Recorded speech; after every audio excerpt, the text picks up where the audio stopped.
Thank you for that. This is about having a conversation about the future of the state of Texas and specifically what we will do together, because it will be no one person, no one political party, no one office that is going to get this done. Given some of the challenges that we have, this has got to be all of us doing all we can for those who put their lives on the line and stood up to serve this country. That is why I am here today. And so I expect some good questions and some good ideas and some good suggestions and some good solutions. And I know that we're going to hear them here today. So I'm very, very grateful that you all are here. So pleased to have been able to spend some time with Luis, who was gracious enough to meet us as we came into San Angelo a little bit earlier today, who just opened up our meeting. When he enlisted, he swore an oath not to a person, not to the president, not to a political party, but to the Constitution. To literally our way of life, this great democracy that is really kind of the exception when you think about it, not just on the planet today, which it is, but in world history. Very rarely could human beings over the last 8,000 years pull this kind of thing off, right? Where people could freely and fairly choose those who would represent them, those who they would place in leadership positions, and then hold them accountable without any fear of violence or retribution. In most of the rest of the world and for human history, it was strong men and sometimes strong women. It was dictators, kings, emperors, and thugs. It was their way or the highway.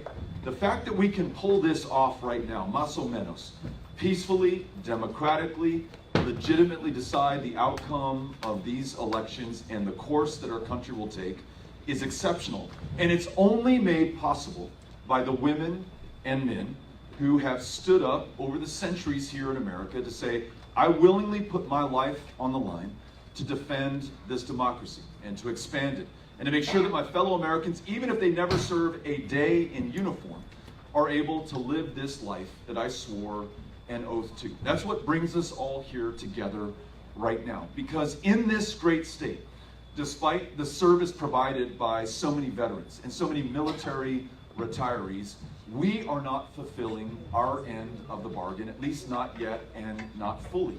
And what I want to talk about today and what I want to listen to you on is how we can do a better job of doing that. And again, just to be super clear on this, not for Democrats and not for Republicans and not for anyone other than our fellow Texans who have served this country. Let me give you a little bit of background just so you have some context on me. Besides the fact that I'm the Democratic nominee for governor in this state, I want you to know what I have worked on, what I've done, where I'm from. Born and raised in El Paso, Texas, from where we call you all East Texas, just so you know where we are in the state. You cannot get any more west than El Paso.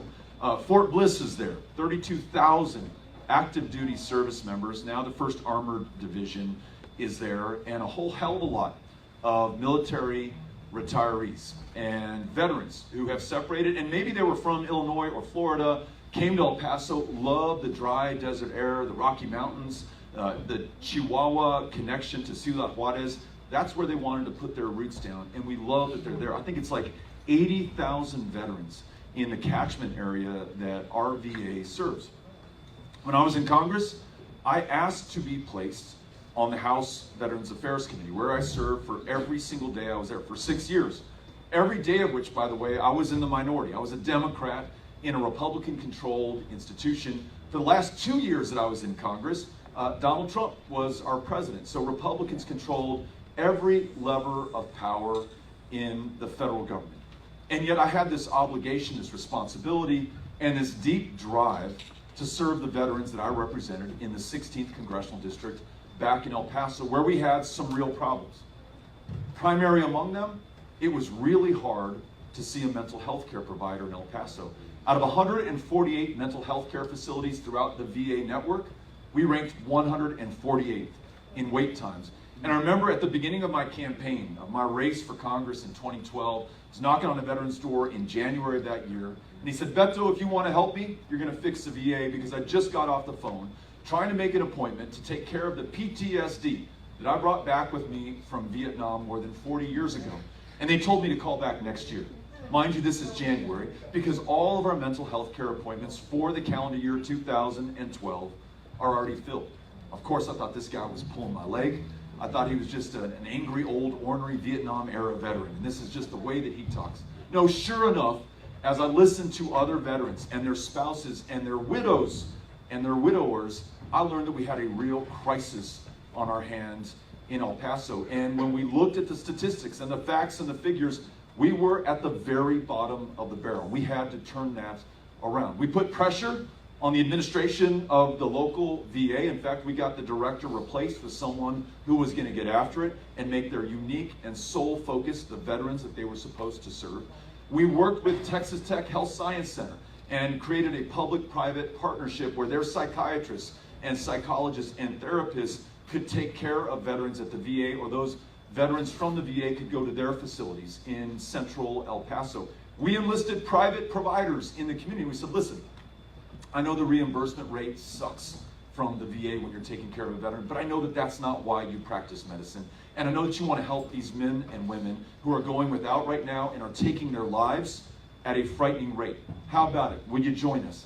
And the people of El Paso did. And I think that's the spirit of Texas. Give a Texan a chance to do right by and for their fellow Texan, and they'll do it every time. And if that Texan is a veteran, get out of their way, because they're going to make sure that they deliver for that person. We turned that VA around from one of the worst, no, the worst performing in the country, to one that is on its way to becoming one of the very best in America. We built new mental health care clinics so that if you didn't want to go to the main mothership of the VA in El Paso, Texas on Piedras Avenue, you could go to a CBOC. And I was just talking to Luis about the new CBOC here, built about 3 years ago, which he says has been transformational here in San Angelo. We were part of that transformation in El Paso, Texas as well. And then the last part of my story, my background on this. It wasn't just veterans in El Paso who were struggling. It was veterans across the state of Texas and across the United States of America. And there was one group of veterans that I began to get to know from meetings just like this one, where they'd raise their hand and with extraordinary courage tell me their story. They'd tell me about having an other than honorable discharge. Now, they made a mistake while they were active duty. There was a consequence for that. That other than honorable discharge was part of it, but what it meant, I learned from listening to them, is they couldn't step foot in the VA. So these men and women who'd come back from Korea, from Vietnam, from the first Persian Gulf War, from Iraq and Afghanistan, and then Somalia, Syria, Yemen, all the other places that we send our fellow Texans to do this country's work right now, if they come back with an OTH discharge, they can't go into the VA to treat their PTSD, their traumatic brain injury, their military sexual trauma, the other signature wounds and conditions from service to this country. And what we know is that 18 to 22 veterans a day take their lives every single day in this country, just among the general veteran population. But for those OTH veterans, the suicide rate was twice as high. So there's got to be a consequence for your discharge status, but it should not be your life, and it was. So from a meeting just like this one, we wrote the Honor Our Commitment Act, which would allow veterans who have an OTH discharge to go into the VA and to get that life-saving care. But that legislation that I wrote was worth all the paper it was written on and nothing else if I couldn't get it passed. So I had to reach across the aisle, literally, and talk to one of my Republican colleagues on the House Veterans Affairs Committee, a guy named Mike Kaufman from Colorado. We may not agree on most things. We don't see eye to eye. We voted for different people for president, but we both were there to care for veterans who had served this country. And Kaufman says to me, look, I like the idea, más o menos, I like what is in this bill, but I'd like to make some changes. And if you're okay with that, Beto, we can become partners on this and work it out. And that presented a choice to me. Do I say, listen, when I come back to the veterans in El Paso, these Republicans, they won't accept the wonderful solution I came up with, so keep re-electing me, and one day I'll be in the majority, and we'll have enough other Democrats, and we'll be able to get this done. Or do I employ that four-letter word in American politics right now, compromise, and decide that I will not allow the perfect to become the enemy of the good? We'll seek some consensus and some common ground. Kaufman wants to do some things that I'm not totally down with. He's not fully aware of the things that I want to accomplish. But you know what? If I can't find a way to work with this guy, we're going to get nothing done. So we did it. And we went to the floor of the House of Representatives in front of the 433 of our fellow colleagues, and we made the case. And you know, on my side, I said, listen, obviously there got to be consequences for what you did while you were in service. but I don't think that that should include you losing your life from suicide. And Kaufman said to his colleagues, look, ladies and gentlemen, members of Congress, is this going to be expensive to extend this care to veterans who've previously been denied the care? Yes, we're going to have to spend more money as a country. But should we really be sparing any expense right now? Should we nickel and dime those who are willing to lose their lives for this country? No, of course we should not. And through those arguments and listening to and answering the questions from our fellow members of Congress, we got that passed 435-0. Every Republican, every Democrat in the chamber said, yes, this is the right thing to do. We got it passed in the Senate, and Donald J. Trump, I may not agree with everything that the guy says or does, but on this one, we could find some common ground for agreement, and he signs that into law. And it's improving access to mental health care for those veterans right now. Listen, not a silver bullet. A lot of challenges that we still have in the VA with access to mental health care, and there are other groups of veterans with other classes of discharge that we still got to get out there and fight for, right? We're not done yet. But I share that story with you to demonstrate that progress is possible.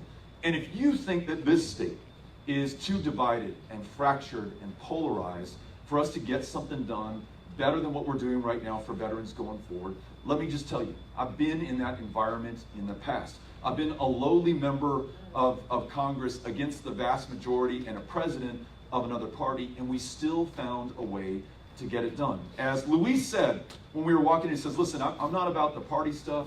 I vote for the person who's going to help me and my family. And he said, my family is not just my biological family. These are the other veterans that I help out as a veteran service officer. So that's what we got to focus on here today. That's what I'm going to focus on as governor. Does not matter to me. No me importa who votes for me, votes for the other person, doesn't vote at all. As governor, I got to serve everybody. That's my responsibility. That's your expectation for me or anyone that you place into this position of public trust. So with that, let me give you 3 ideas. These are 3 ideas that are reflections of what I have heard from veterans across the state of Texas as I've traveled in Deep East, in Southeast, in the Panhandle, in Central Texas, back home in El Paso. These are 3 things that stand out. And by the way, there are a million things that we could talk about when it comes to meeting our obligations to those veterans who have served this country. So do not take these 3 as any means of describing the length of effort that we've got to put in to make right what is wrong today in America and in Texas. But these 3 things stand out because so many people have talked to me about them. 1, we have thousands of veterans in the great state of Texas, the 9th largest economy on the face of the planet, that is contained within the most powerful, the wealthiest country the world has ever known. Thousands of veterans in Texas who will tonight be sleeping on the streets, will not have a roof over their head, will not be able to go get that job that we want for them, that they desperately want for themselves and their kids, because pretty hard to do that when you're wearing the same dirty set of clothes, when you haven't been able to take a shower, properly feed yourself, be able to get your act together, see somebody who can provide the mental and primary health care that will allow you to be well enough to live to your full potential. I'm going to make the case that this is not a matter of resources. We have all the wealth in the world that we need to take care of these women and men and their families right now. We just have lacked the political will in the past. This is what we can do differently going forward. 1, we need more housing in the state of Texas. We can partner with the federal government, with the VA, the Department of Housing and Urban Development, with these HUD, VA, VASH vouchers, where we can draw down federal funds if we have the housing available in Texas. I propose as governor starting a Texas Veterans Land Bank that goes out and seeks land and properties that we can bring up to code that are ready for those HUD VASH vouchers and those veterans and their families to be able to move into. Again, we have the resources to do it. We just have to apply the will to get that done. Number 2, what I hear from listening to veterans who are experiencing homelessness right now is, in addition to having that roof over their head, which is their primary concern, and I get it, and that's why we started there, they also need help getting back on their feet.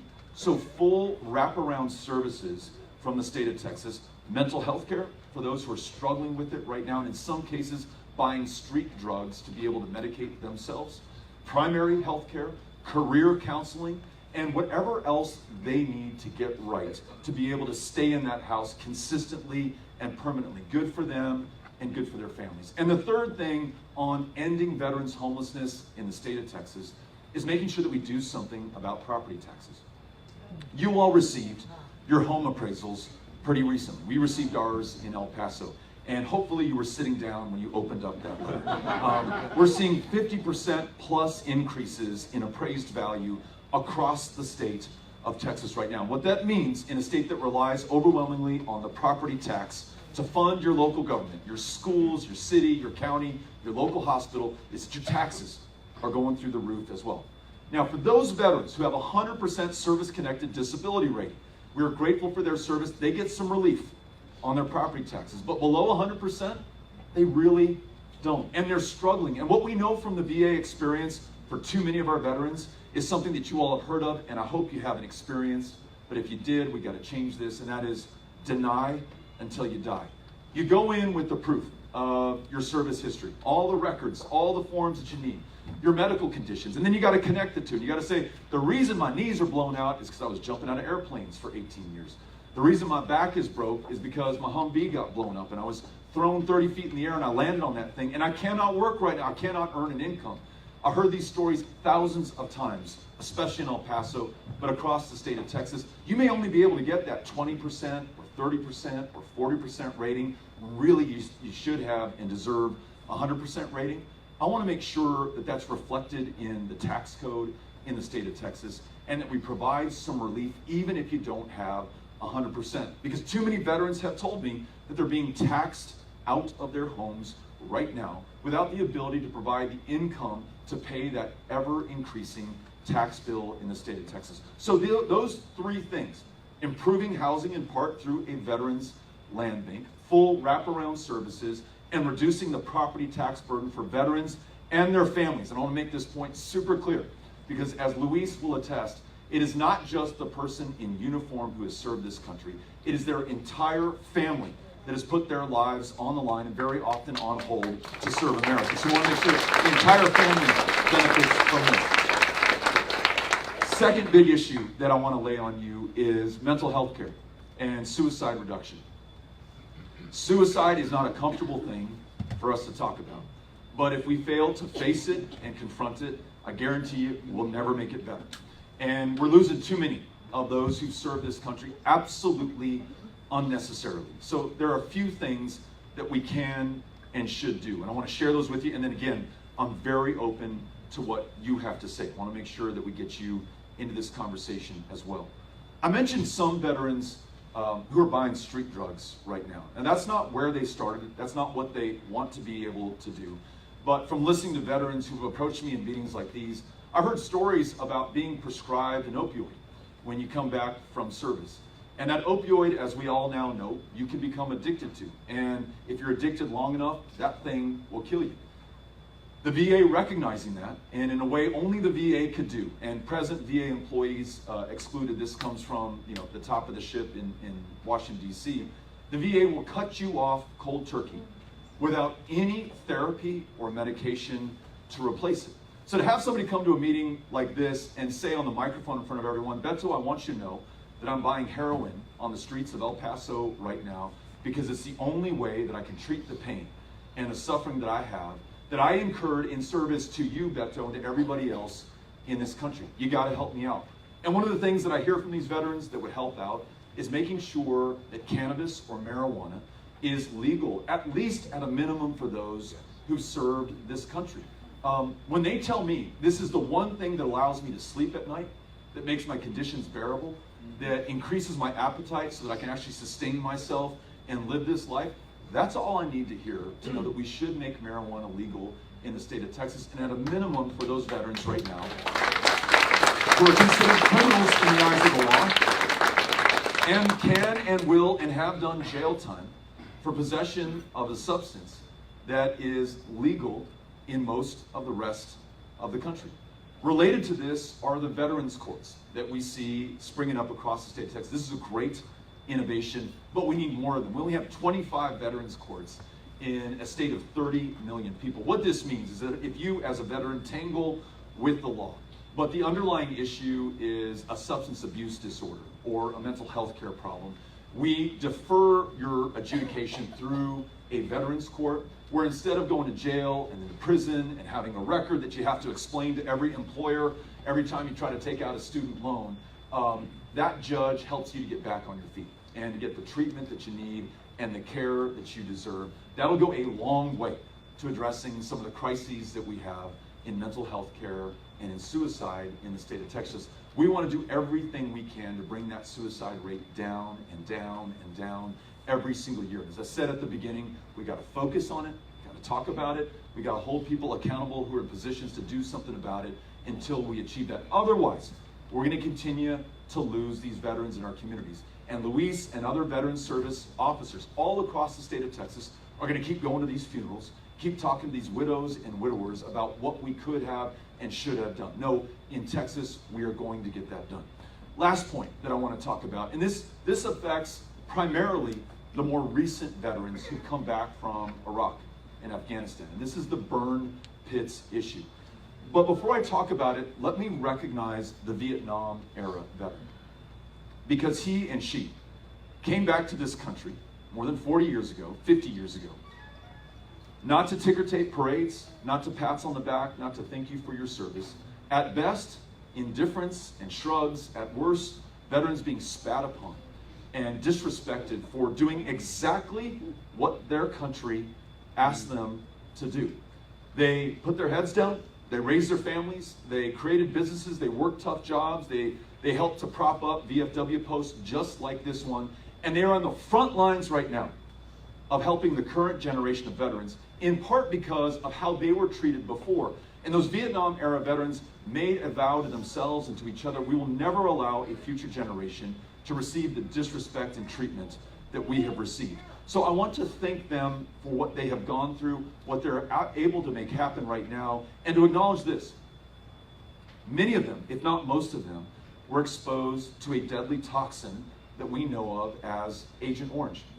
It took this country, the United States of America, 40 years, 4 decades. And imagine that that veteran came back at the age of 20, 22, 25.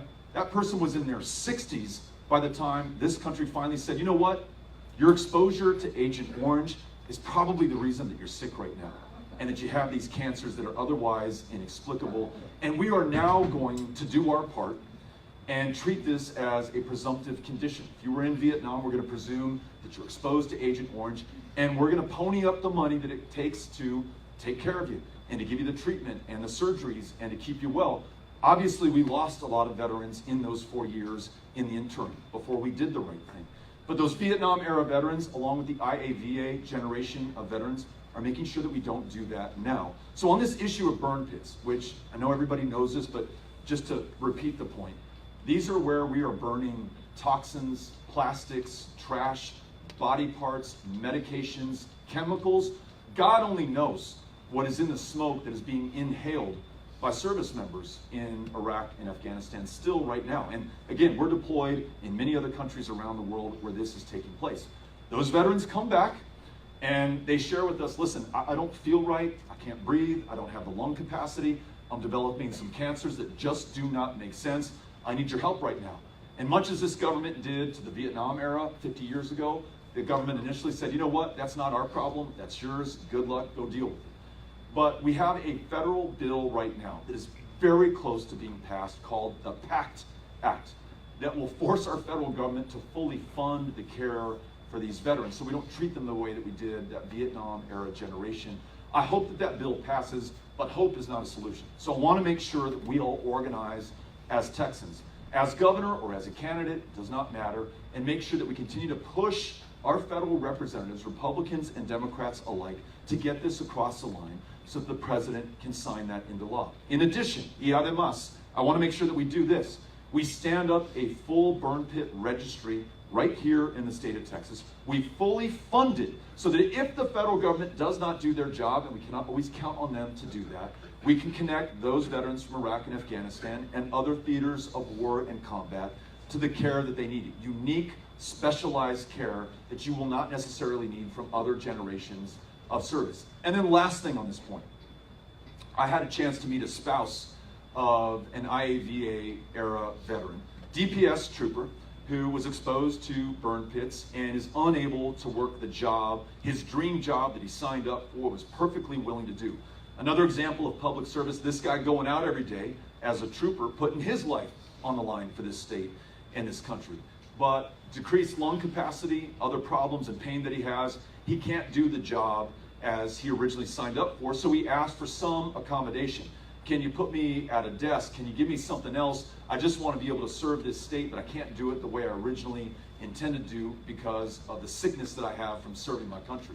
And the state of Texas and our current governor and our current state Supreme Court said, you know what? I'm sorry, buddy. This problem is your own. Good luck finding a job somewhere else. He's taken his case all the way up to the United States Supreme Court. His name is Leroy Torres, and you should look him up. I just saw his wife yesterday in Houston, Texas.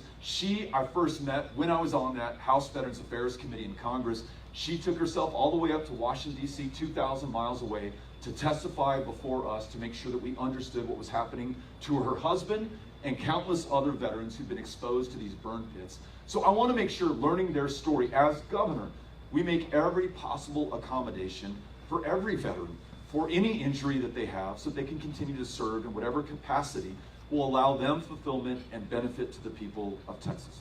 Those are the three ideas that I wanted to start with today. Ending veterans' homelessness in the state of Texas, which, by the way, I think we can get done in the first year of my administration. Improving access to mental health care and reducing veteran suicide, and then doing something now while we have the chance for these veterans coming back from Iraq and Afghanistan.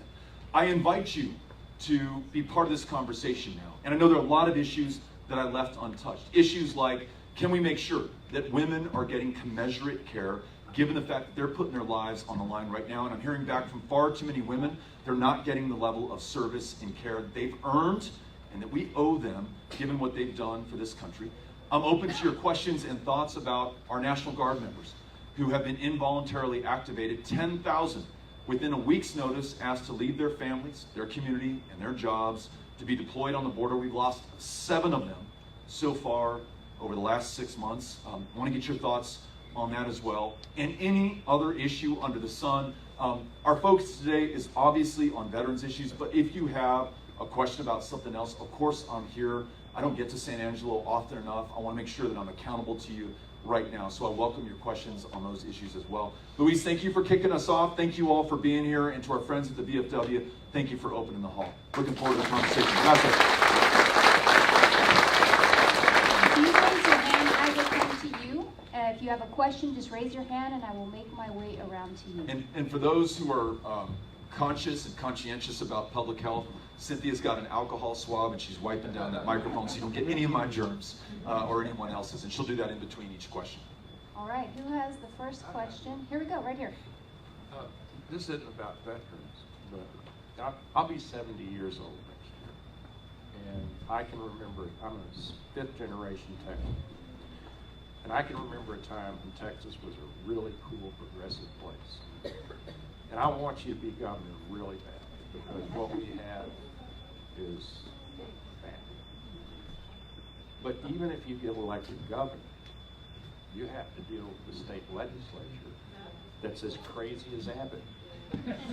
That's gonna block you, fight you, sue you. I mean, just try to take you apart, because I guess that's how it's done nowadays. So how do you deal with it?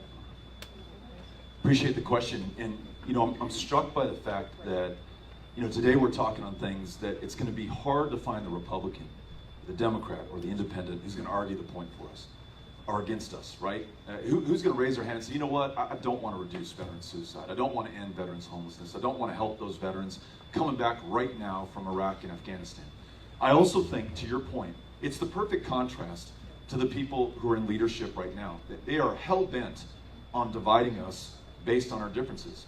Your kid's transgender? Okay, well, we're going to prosecute you for child abuse and take that kiddo from your home. You're a school teacher? You can only teach this kind of history because I don't trust you. And by the way, when you retire, I'm not going to adjust your cost of living for more than 20 years almost, right? It's 18 years, but almost 20 years.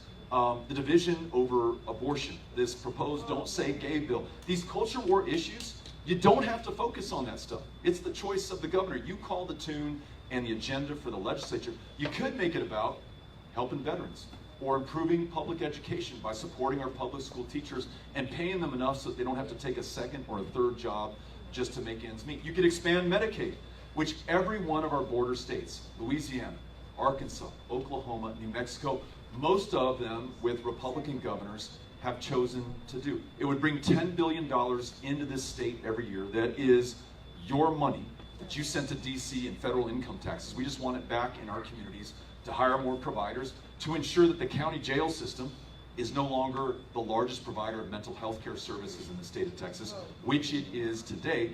Again, who's going to argue against better health care, better public schools, or the kind of jobs that we want to create in this community? So the answer to your question is the agenda that we have consciously chosen in this campaign. I'm not out there to pick fights with Republicans or independents or even other Democrats. I am desperately trying to find the common ground that allows this state to move forward, because I don't want to be embarrassed by the headlines that we and other people around the world are reading about this state right now. I want to be proud of what we are doing for one another and the leadership that we're providing for this country. And again, I don't mean that in terms of a Democratic Party agenda. I want this to be based on Texas values. And that's why we go to communities that other Democrats fear to tread in, right?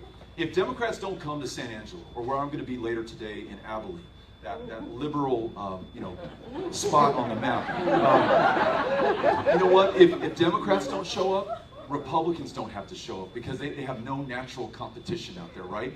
And they can just bank your vote and ride off without ever holding a town hall like this and being accountable to the people that they serve. So, as governor, I'm going to work on those issues that bring us together. I know we can get Medicaid expansion passed. I know Republicans will support it, or at least enough of them.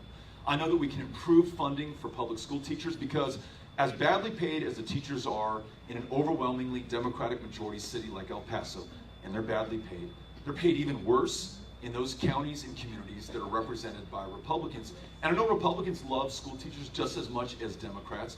And when they find that there's a solution on the table to raise teacher pay, to do common sense things like canceling the STAR test and replacing it with something that actually works and measures what you're doing in the classroom, we're going to have some consensus. We won't win every fight. We won't be able to get done everything that we've set out to achieve. But I know that we can do better. I really have faith and trust in the people of Texas. And yes, that also includes Republicans in the state of Texas. So first things first, we've got to win this election, right? We have to win political power so that we can do these things. And then we have to govern, and we've got to serve everybody. So thanks for the question. Really appreciate it. Ms. Cano. We're back here, but before we go to our next question, I just wanted to acknowledge my dad, Carlos Fuentes, who lives here in San Angelo, and he's also a Vietnam War vet, and so I'm very proud of him. Mr. Fuentes, thank you for being here. Thank you for your service. That's great. Thank you. Well, first of all, Iraq, Afghanistan vet, all the Vietnam veterans, I want to say thank you. You paved the way for me. So, again, with you and getting on, I have a couple questions. And we talked about this before. It seems like veterans' rights are only discussed during election time. We're gonna wait for a turn left. But it seems like we're only popular during election year. What is your plan for us to take care of us year round? And then another one is on, it's women veterans' rights. The VA will help a woman get pregnant, but they won't help care afterwards. Thank you for asking these questions, both really good ones. Let me answer your first one about, hey, you're here, there's an election in a little more than 5 months. It's wonderful that you're talking to us. Will you care about us once you're in a position of power? So when I ran for Congress in 2012 and was sworn in 2013, because we won that race, I asked to be on the Veterans Affairs Committee. Now, that's gonna sound like a no-brainer to everyone here in the room. It is the last place that any member of Congress wants to be, and not for any good reason. But there are no political action committees that have business before the House Veterans Affairs Committee. There are no big lobbyists or corporations. You can't raise money for your campaign. The VA, and thank God for those who work at the VA. Thank God for the VA, but the VA needs some help, right? And it's been disinvested in for decades. Some really big problems. I mentioned 40 years to just begin taking care of the Vietnam era generation. And to the point that Luis just made about women and the help going in, but no help on the other side, I mean, we'll spend any amount of money to send you off to war with the latest technology, but we're counting pennies when you come back and you need the help right here. That's a tough situation for a member of Congress to go in if they're trying to make their name and rise up the leadership ladder. That's exactly where I wanted to be.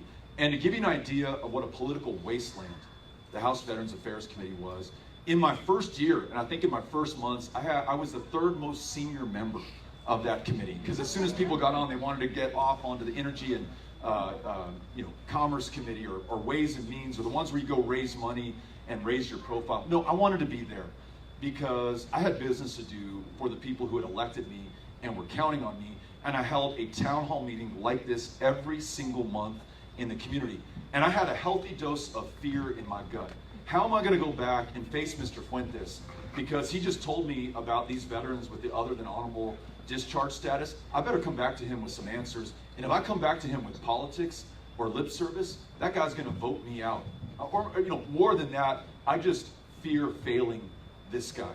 And I feel the same way to you, Luis. Haven't met you eye to eye out there. I don't know if fear is the right word, but I feel accountable to you. I do not want to fail you or disappoint you. I want you to come back here, and in 2 years you get on this stage, you say, hey, you know what, Beto was here. He was here in May of 2022. He made these commitments to us, and here's what he's been able to get done. I want that. That's what drives me to serve in public office. The other thing I'll tell you is, besides asking to be on the VA, I want you to listen to veterans in El Paso. Veterans who may never have voted for me. Veterans who may have voted for Donald Trump, but grudgingly they'll say, you know what? That fucker got stuff done for us when he was in office. He fulfilled his commitment. When I called, he answered the phone. When I couldn't get my medals, he went out and found them. When I was denied until they were going to make me die, he got my disability rating. I was there. And I was there in part because of Mr. Fuentes' daughter, Cynthia, who was my district director. She ran the best shop of any of the 435 congressional offices. We made it our business to deliver for veterans. And I want to do that for Texas veterans on a statewide basis. And so all we can do now is hold each other accountable. You just have to come back at me and say, after we win this, and say, listen, you made these commitments. I want to see how you're following through. And then what I'm going to ask of everyone is, again, doesn't matter if you vote for me or you don't vote for me, but I want you on the team in order to get this done. It will not be one person or one office that achieves this level of goal. It's got to be all of us getting it done. So anyhow, thank you for the question. It's a great one. Hey, right here.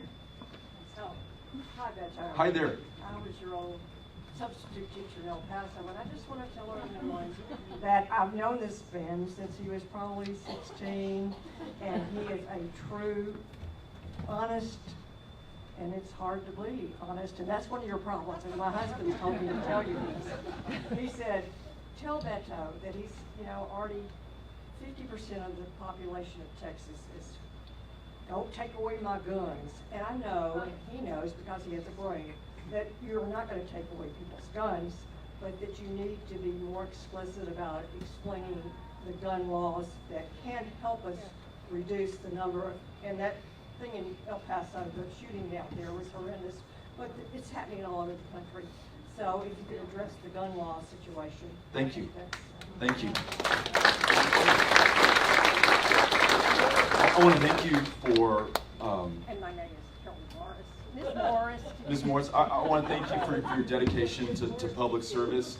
And I also want to thank you for holding your tongue on all the other things you could have said about me at age 16. As you started to say that, I started to sweat. What is she going to say?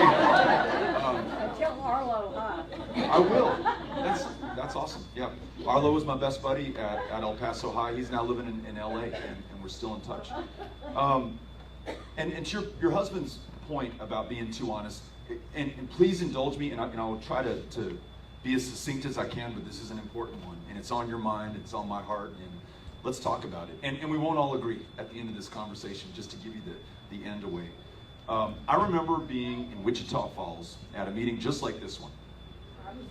You were there, and this was right after the Parkland High School shooting, and as you all remember, a bunch of young people were killed by someone who had a very high-powered firearm. And a Vietnam era veteran came to me at the end of the meeting. The issue did not come up in the meeting, by the way, but he came up to me and he said, you know, the thing I don't get, Beto, is that guy who killed all those kids in that high school hallway was just as well, if not better armed than I was when I was in the jungles of Vietnam. Now why are we hunting human beings with guns that were originally designed for use on the battlefield? You know what? And just to be honest with you, I said, you know, you're right, and you know, I don't think people should be able to buy them, but you know, it didn't affect me, and this is something maybe I'm embarrassed to say, and so you know, maybe I said some of the right things politically, maybe I said some of the right things from my heart.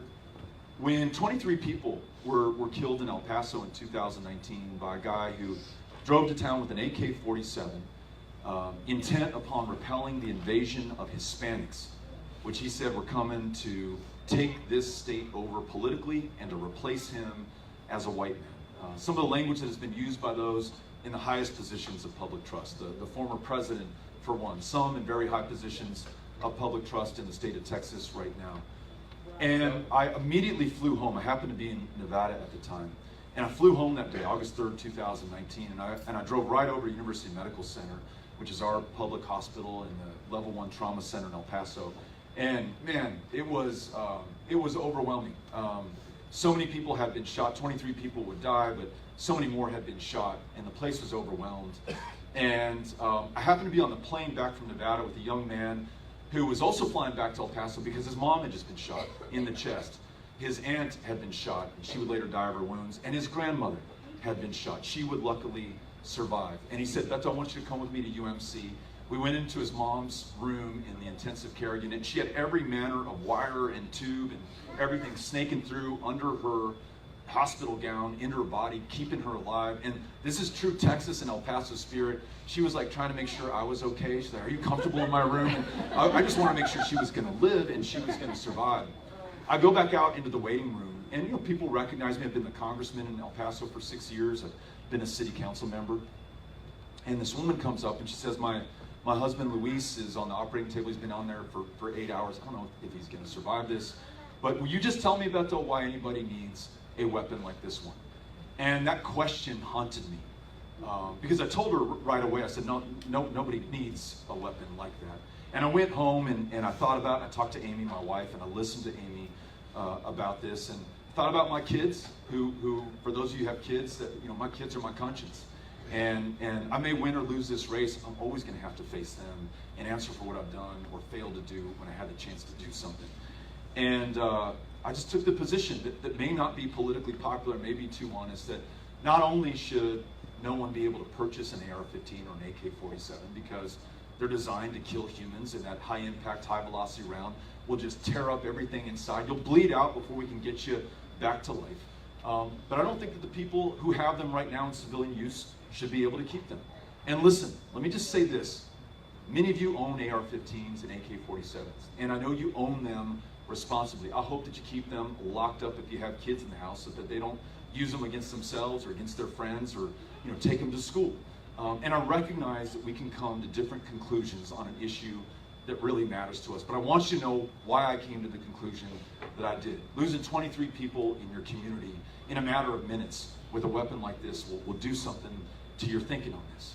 But there's more that we can do, because you know, to the gentleman's question earlier, if we win this and I go to the legislature and I say, hey, on this assault weapons issue, you know, I want to do this, I don't know that I'm going to find a majority that's willing to work with me. I think it's worth the discussion. I think it's worth talking about. If we can get there, we're going to do it. Where I do know we have some common ground and some consensus, and that's pretty important in a democracy, is on things like a universal background check. Right now, we don't have that in Texas, and let me describe the consequences. In Midland, Odessa, a month after the El Paso shooting in 2019, guy goes into a federally licensed firearms dealer and tries to buy an AR-15. Doesn't pass a background check.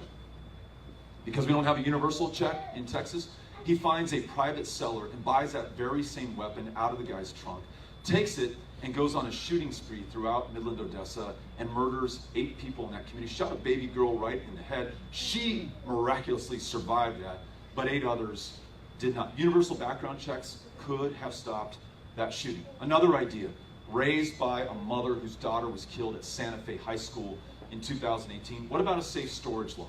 Now, most of us do that. Those of us who have guns in the house and also have kids, I've got a 15, a 13, and 11-year-old, we keep them locked up. We don't want those kids to get a handle on them.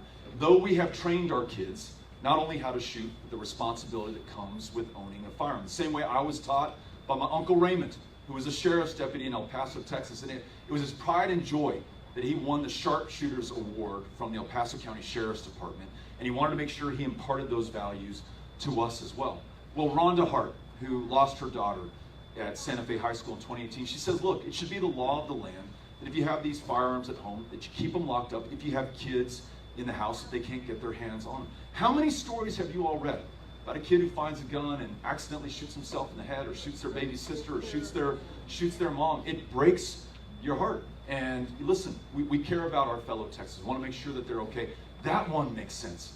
And I've listened to so many gun owners, non-gun owners, Republicans and Democrats alike. Universal background checks, safe storage laws, I think we can agree on that much. Last thing.